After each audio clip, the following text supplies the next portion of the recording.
নমস্কাৰ বোলো সকলোকে পুনৰবাৰ টিকে মাইণ্ডৰ অন্য এটা ৰাতিপুৱাৰ ধামাকাদাৰ খবৰলৈ স্বাগতম জনাইছো।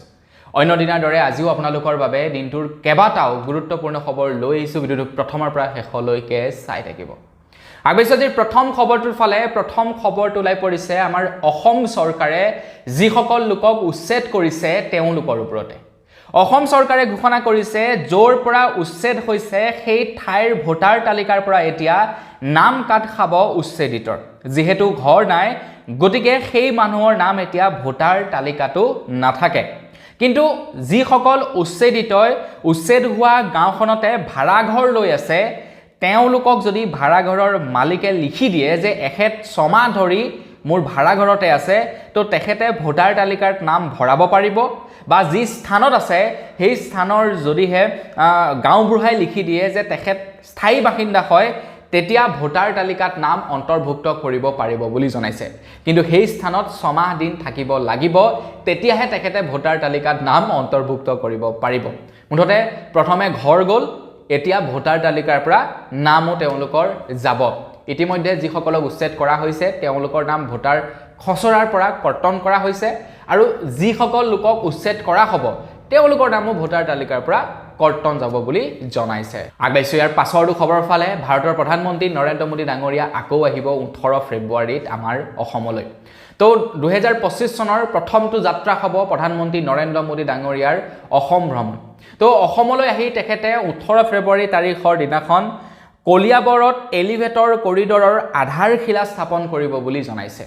তো কলিয়াবৰত এটা বৃহৎ এলিভেটেড কৰিডৰ নিৰ্মাণ কৰিব। তো সেই এলিভেটেড কৰিডৰৰ যিনেকি আধাৰশিলা সেই স্থাপন কৰিবৰ কাৰণে 18 ফেব্ৰুৱাৰীত আকৌ এবাৰ আহিব। একগুলি দুই জিকা আৰু নিৰ্বাচনৰ প্ৰচাৰো হৈ যাব আৰু লগতে আধাৰশিলা স্থাপন কৰাও হ'ব। আগবেছো ইয়াৰ পাছৰ খবৰ ফালে ইয়াৰ পাছৰ খবৰটো ওলাই পৰিছে AIUDFৰ ওপৰত। আহি আছে 26ৰ বিধানসভা নিৰ্বাচন। তো 26ৰ বিধানসভা নিৰ্বাচন অহাৰ লগে লগে এতিয়া AIUDF সক্ৰিয় হৈ পৰিছে। AIUDF এইবাৰ কিন্তু কংগ্ৰেছৰ সৈতে মিত্ৰতাত নাই। এইবাৰ AIUDF কংগ্ৰেছৰ সৈতেও নাই বিজেপিৰ সৈতেও নাই। তেওঁলোক নিজাববীয়াকৈ এইবাৰ নিৰ্বাচন খেলিব আৰু তেওঁলোকৰ প্ৰাৰ্থিত্ব দিবৰ কাৰণে সম্পূৰ্ণ সাজু হৈ উঠিছে। তেওঁলোকে এতিয়া প্ৰাৰ্থিত্ব প্ৰদান কৰিব 126টা সমষ্টিতে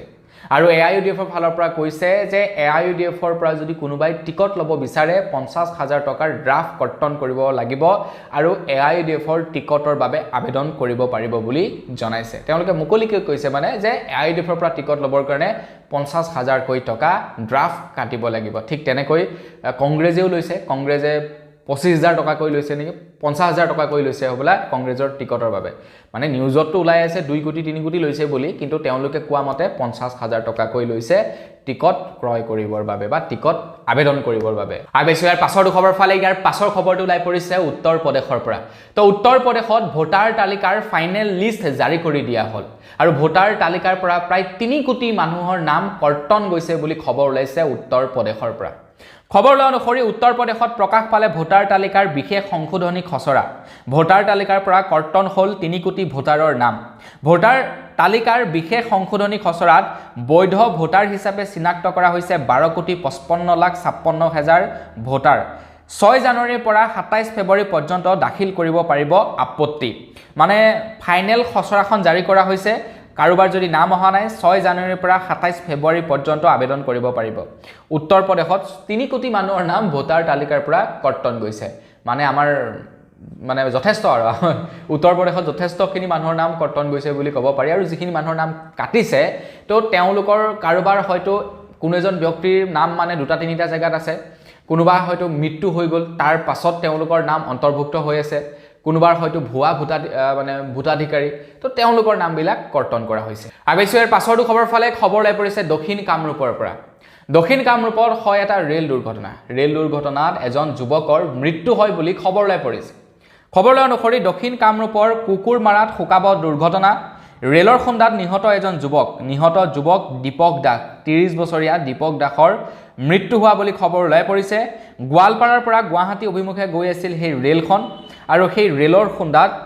দীপ দাস নামৰ যুৱকজনৰ মৃত্যু হোৱাৰ কথা ওলাই পৰিছে। আগবাইছোঁ ইয়াৰ পাছৰটো খবৰৰ ফালে ৰাইজৰ দলৰ সভাপতি অখিল গগৈ ডাঙৰীয়া দেৱে অশোক সিংঘাল ডাঙৰীয়া আৰু লগতে দিলীপ শইকীয়া ডাঙৰীয়াৰ ওপৰত এটা অভিযোগ উত্থাপিত কৰিছে যিহেতু আমাৰ অসমত এতিয়া ভোটাৰ তালিকাৰ পুনৰ নিৰীক্ষণ হৈছে তো ভোটাৰ তালিকাৰ পুনৰ নিৰীক্ষণৰ ওপৰত কেন্দ্ৰ কৰি এতিয়া বিভিন্ন বেমেজালি হোৱাৰ অভিযোগ উত্থাপিত কৰিছে ৰাইজৰ দলৰ সভাপতি অখিল গগৈ ডাঙৰীয়াই অখিল গগৈ ডাঙৰীয়াই কৈছে বিজেপিত ভোট নিদিয়া লোকৰ নাম ভোটাৰ তালিকাৰ পৰা কৰ্তনৰ প্ৰস্তুতি কৰিছে বুলি অখিল গগৈ ডাঙৰীয়া দেৱে এটা অভিযোগ উত্থাপিত কৰিছে খবৰ লোৱা অনুসৰি উদ্যোগ লৈছে বিজেপিৰ ৰাজ্যিক সভাপতি দিলীপ শইকীয়া সহযোগী হিচাপে আছে অশোক সিংঘাল ডাঙৰীয়া অখিল গগৈ ডাঙৰীয়াই এটা বৃহৎ অভিযোগ আনিছে দিলীপ শইকীয়া ডাঙৰীয়া আৰু অশোক সিংঘাল ডাঙৰীয়াৰ ওপৰত তেখেতে কৈছে যিসকল লোকে বিজেপিক ভোট নিদিয়ে তেওঁলোকৰ নাম ভোটাৰ তালিকাৰ পৰা কৰ্তন কৰাৰ যুঁজা কৰিছে এতিয়া এই দুজন লোকে মানে দিলীপ শইকীয়া ডাঙৰীয়াই মেইনলি লিড লৈছে আৰু সহায় সহযোগ কৰিছে অশোক সিংঘাল ডাঙৰীয়াই এয়া মই কোৱা কথা নহয় আকৌ এয়া অখিল গগৈ কোৱা কথা আগবাইছোঁ ইয়াৰ পাছৰটো খবৰ ফালে অসমৰ মুখ্যমন্ত্ৰী ডক্টৰ হিমন্ত বিশ্ব শৰ্মা দেৱে কৈছে যে আমাৰ অসমত এতিয়া বহু জেহাদী লুকাই আছে অসম চৰকাৰে কোৱা অনুসৰি অসম প্ৰশাসনে কিছুদিন পূৰ্বে এটা বৃহৎ জেহাদী গোটৰ সম্পৰ্কত তথ্য লাভ কৰিছিলে আৰু খবৰ লোৱা অনুসৰি সেই বৃহৎ জেহাদী গ্ৰুপটোৰ ওপৰত এতিয়া তদন্ত চলি আছে বুলি মুখ্যমন্ত্ৰী ডাঙৰীয়াদেৱে জনাইছে মন্ত্ৰী মহোদয়ে কৈছে যে কেইদিনমান আগতে অসমৰ আৰক্ষীয়ে এটা জেহাদী গোটৰ তথ্য পোহৰলৈ আনিছিল ৰাজ্যত বহুতো জেহাদী লুকাই আছে আৰু তেওঁলোকৰ বিৰুদ্ধে ব্যৱস্থা চলি আছে নিৰ্বাচন আহি আছে নিৰ্বাচনৰ সময়ত তেওঁলোকে হয়তো অসমত অশান্তি বিয়পাবৰ কাৰণে মুঠতে কামকাজ কৰিবলৈ আহিবও পাৰে গতিকে সাৱধান বি কেয়াৰফুল আপোনালোকক কোনোবাই উচ্চতলাই বুলিয়ে আপোনালোকে উচ্চতনিত গৈ মানে ভুল পদক্ষেপ নলব ঠিক আছে নিজৰে বিপদ হ'ব আগবাইছোঁ ইয়াৰ পাছৰটো খবৰ ফালে খবৰ লাই পৰিছে মাইক্ৰ ফাইনেন্সৰ ঋণৰ ওপৰত অসমৰ মুখ্যমন্ত্ৰী ডক্টৰ হিমন্ত বিশ্ব শৰ্মা দেৱে অসমৰ আই মাতৃসকলক এটা প্ৰতিশ্ৰুতি দিছিলে যে মাইক্ৰ ফাইনেন্সৰ ঋণ ৰেহাই কৰি দিয়া হ'ব মুখ্যমন্ত্ৰী ডাঙৰীয়া দেৱে দিয়া তথ্য অনুসৰি প্ৰায় 12,71,000 মহিলাক মাইক্ৰ ফাইনেন্সৰ ঋণৰ পৰা মুক্তি লাভ কৰিলে প্ৰায় 2,304 কোটি টকা প্ৰদান কৰিছে মানে উদগনি প্ৰদান কৰিছে মাইক্ৰ ফাইনেন্সৰ মহিলাসকলক তো মুখ্যমন্ত্ৰী ডাঙৰীয়া দেৱে যেতিয়া নেকি কৰোনা হৈছিলে কৰোনা মহামাৰীৰ পাছতে ঘোষণা কৰিছিলে যে মাইক্ৰ ফাইনেন্সৰ ঋণ চলি থকা মহিলাসকলৰ ঋণ ৰেহাই কৰি দিয়া হ'ব আৰু সেই মৰ্মে প্ৰায় 12,71,000 মহিলাৰ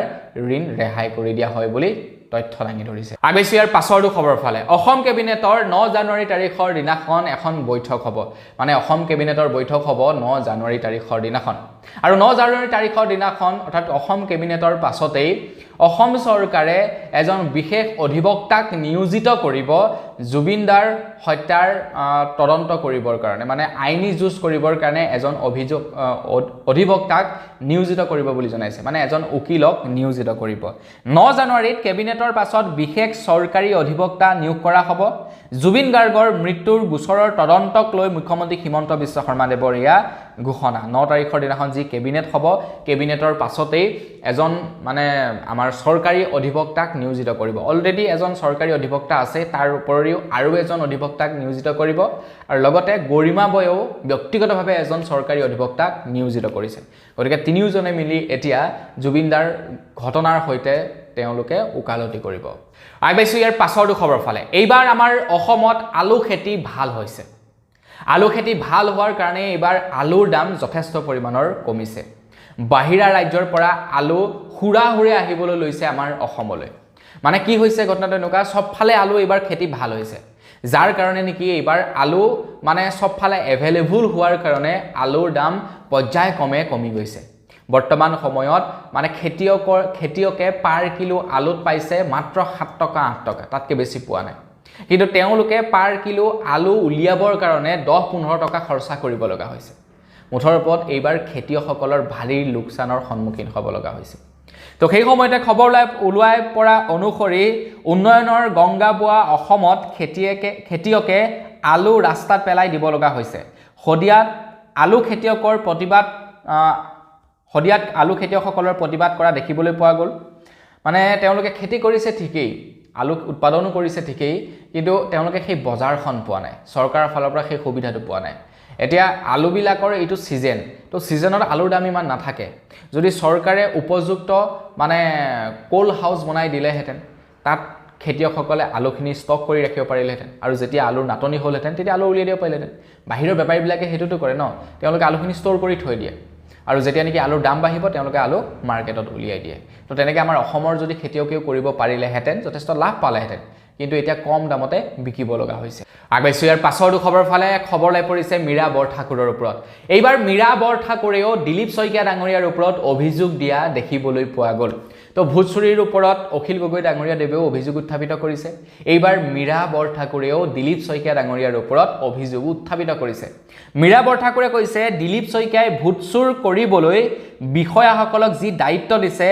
সেইটো হ'ব নোৱাৰিব খিলঞ্জীয়াৰ ভোটাৰ কৰ্তন কৰি ভোটাৰ তালিকাত বিহাৰ উত্তৰ প্ৰদেশৰ মানুহৰ নাম অন্তৰ্ভুক্ত কৰাৰ যি কাৰবাৰ বিজেপিয়ে অসমত আৰম্ভ কৰিছে এয়া অবৈধ খিলঞ্জীয়া বিৰোধী বুলি আখ্যা দিছে এতিয়া এইবিলাক অভিযোগহে দেই ইয়াৰ ধৰি লওক একো প্ৰমাণ একো নাই জাষ্ট তেওঁলোকে হয়তো ক'ৰবাৰ পৰা হিণ্ট পাইছে খবৰ পাইছে আৰু সেই মৰ্মে অভিযোগ উত্থাপিত কৰিছে যে এইটো কৰিছে বিজেপিৰ দিলীপ শইকীয়াই তো তাৰ বাহিৰে একো নাই গতিকে এইটো মানে আপোনালোকেও ধৰি লওক প্ৰমাণ নোহোৱাকৈ আপোনালোকে ক'বলৈ নাযাব আপোনালোকে ক'বলৈ গ'লে জেলত সোমাব লাগিব কিন্তু তেওঁলোক যিহেতু মানে বিৰোধী পাৰ্টি এইবিলাক চলি থাকে তেওঁলোকৰ মাজত গতিকে এইবিলাকক লৈ আপোনালোকে ইমান চিৰিয়াছ হ'ব নালাগে আগবাইছোঁ ইয়াৰ পাছৰটো খবৰ ফালে খবৰ লাই পৰিছে বোকাঘাটৰ পৰা তো বোকাঘাটত মাইক্ৰ' ফাইনেন্সে লোন প্ৰায় 500 গৰাকী মহিলাক লুণ্ঠন চলোৱাৰ অভিযোগ উত্থাপিত হৈছে বোকাঘাটৰ পৰা খবৰ লোৱা অনুসৰি বোকাঘাটত আশীৰ্বাদ আৰোহণ চেটিন আদিকে ধৰি কেইবাটাও মাইক্ৰ' ফাইনেন্স কোম্পানীয়ে প্ৰায় 500তকৈও অধিক মহিলাক লুণ্ঠন কৰাৰ অভিযোগ উত্থাপিত হৈছে এই সন্দৰ্ভত বৃহত্তৰ কাজিৰঙা ভূমি আৰু মানৱ অধিকাৰ সুৰক্ষা সমিতিৰ এক সংবাদমেল দিয়ে যোৱাকালি আৰু সেই সংবাদমেলত তেওঁলোকে এই তথ্য উল্লেখ কৰিছে তেওঁলোকে কৈছে যে সহজ সৰল মহিলাসকলৰ পৰা মানে মহিলাসকলৰ ওপৰত লুণ্ঠন ৰাজ চলাই আছে আৰোহণ চেটিন এইবিলাক মাইক্ৰ' ফাইনেন্সে আৰু চৰকাৰে ইয়াৰ ওপৰত পদক্ষেপ ল'বৰ কাৰণে বা তেওঁলোকৰ ওপৰত কঠোৰ ব্যৱস্থা ল'বৰ কাৰণে তেওঁলোকে এখন সংবাদমেলৰ আয়োজন কৰে আগবাইছোঁ ইয়াৰ পাছৰটো খবৰ ফালে খবৰ লাই পৰিছে তিনিচুকীয়াৰ পৰা খবৰ লোৱা অনুসৰি তিনিচুকীয়াত এইবাৰ অইল ইণ্ডিয়াই বোলে উচ্ছেদ অভিযান চলাইছে বুলি খবৰ ওলাই পৰিছে খবৰ লোৱা অনুসৰি তিনিচুকীয়াত অইল ইণ্ডিয়া লিমিটেডে চাহ বাগিচাত উচ্ছেদ অভিযান চলাইছে কোনো আগতীয়া জাননী নিদিয়াকৈ উচ্ছেদ কৰিবলৈ লোৱা কাৰ্যক গৰিহণা অসম জনজাতি চাহ জনজাতীয় সন্থাৰ তৰফৰ পৰা এতিয়া মানে কথাটো এনেকুৱা হৈছে চাগে আপোনাৰ যেহেতু এতিয়া চৰকাৰে ঘোষণা কৰিলে যে যিসকলে নেকি মানে যিসকল চাহ শ্ৰমিকে আপোনাৰ চাহ বাগানৰ লাইনত আছে তেওঁলোকক মাটিৰ ভূমিপট্টা মানে মাটিৰ পট্টা প্ৰদান কৰা হ'ব তো সেইবাবে হয়তো চাগে তেওঁলোকে উচ্ছেদ কৰিবও পাৰে হয় নে নহয় নে কি ক'ব আপোনালোকে এই সম্পৰ্কত জনাব আগবাইছোঁ ইয়াৰ পাছৰটো খবৰ ফালে যোৱাকালি সমাপ্ত হ'ল অসম গ্ৰন্থমেলাৰ আৰু এইবাৰ অসম গ্ৰন্থমেলাত প্ৰায় 13 দিনত 6 কোটি 80 লাখ টকাৰ গ্ৰন্থ বিক্ৰী হৈছে বুলি খবৰ ওলাই পৰিছে তো 13 দিন চলিলে অসম গ্ৰন্থমেলা আৰু 6 কোটি 80 লাখ লোকে কিতাপ ক্ৰয় কৰি মানে 6 কোটি 80 লাখ টকাৰ কিতাপ ক্ৰয় কৰিছে মানুহে বাপৰে বাপ 13 দিনত 6 কোটি 80 লাখ টকাৰ কিতাপ বিক্ৰী ধেমালি নহয় কিন্তু মদৰ পাছতেই চাগে আটাইতকৈ বেছি কিতাপ বিক্ৰী হৈছে নেকি মদ বিক্ৰী হয় আপোনাৰ সেই 35 কিবা কিবিত